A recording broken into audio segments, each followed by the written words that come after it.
सबसे पहले sir screen पे जो क्वेश्चन लगा हुआ है कि why do transition element shows variable oxidation state, क्या बात कर दिया सर। आंसर तो आप लोगों के लिए मैंने लिखा ही है, लेकिन जरा मुझे तो देखो, जरा मुझे देखो, मेरे बातों को सुनो, मेरे आंसर्स मैं खुद बता रहा हूं आपको, ये चीजें लिखा हुआ आपको नोट बनाने के लिए।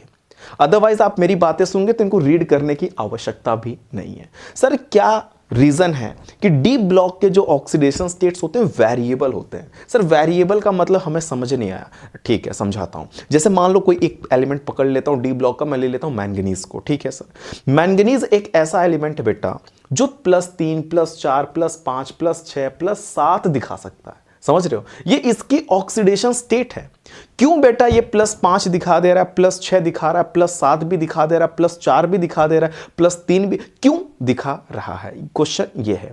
तो यही बात है, कोई भी एक एलिमेंट अगर आप डी ब्लॉक का पकड़ते हैं ना, तो उनकी एक खास बात है कि वो वेरिएबल ऑक्सीडेशन स्टेट दिखाएंगे। फिक्स नहीं है कि हाँ इसका +2 ही है, इसका +3 ही, ऐसा नहीं है, ठीक है। किसी का है वो तो अलग बात है, कि जैसे स्कैंडियम ओनली +3 दिखाता है, जिंक जो है सर सिर्फ +2 दिखाता है, वो बात नहीं कर रहा मैं अभी फिलहाल। मैं ये बोल रहा हूं कि जनरल प्रॉपर्टी के अकॉर्डिंग अगर मैं बात करूं तो ये डी ब्लॉक एलिमेंट्स क्यों वेरिएबल ऑक्सीडेशन स्टेट शो करते हैं, जरा सुनो।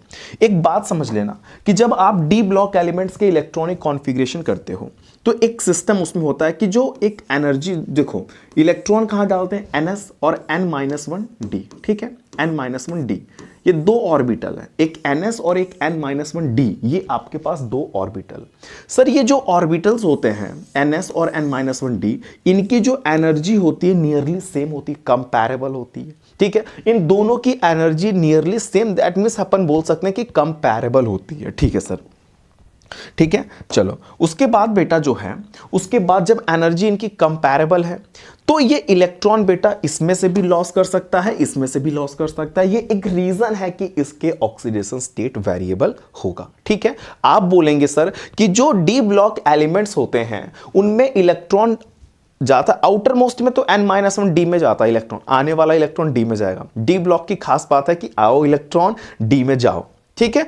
क्यों इसको डी ब्लॉक एलिमेंट बोलते हैं, क्योंकि इसके आउटर मोस्ट में जो इलेक्ट्रॉन है, वो जो आउटर इलेक्ट्रॉन, जो आने वाला इलेक्ट्रॉन है, इनकमिंग इलेक्ट्रॉन है, वो डी के डब्बे में जाएगा। ये खास बात है, तब इसको अपन बोलते हैं कि डी ब्लॉक का ये एलिमेंट है, ठीक है sir.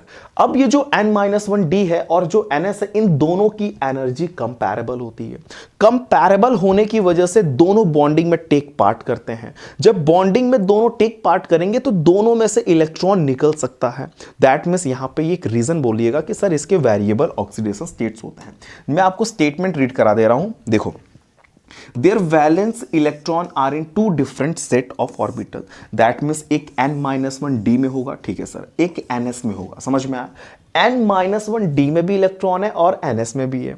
The energy difference between these orbital is very less. इन दोनों ऑर्बिटल्स के बीच में जो एनर्जीज है ना, ये बहुत ही डिफरेंस अगर देखा जाए तो बहुत कम है, ठीक है। दोनों का एनर्जी जो है मतलब बहुत कम, डिफरेंस दोनों में कम है, तो हम दोनों में से इलेक्ट्रॉन को, दोनों लोग बॉन्डिंग में टेक पार्ट करते हैं, दोनों बॉन्डिंग में टेक पार्ट कर सकते हैं। इस वजह से आप बोल सकते हो कि ट्रांजिशन एलिमेंट के वेरिएबल ऑक्सीडेशन स्टेट होते हैं। समझ में आ गया, वेरी गुड।